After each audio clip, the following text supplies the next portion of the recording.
Here's a brand new Sear 2 Goodman. They replaced the Payne PH13. That is a heat pump. 2024 Tucson. Huh.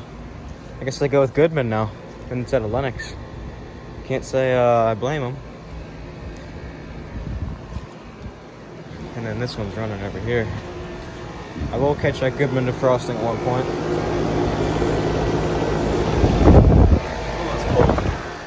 That Lennox over there is super shaky, and for some reason the technicians moved the logo on it.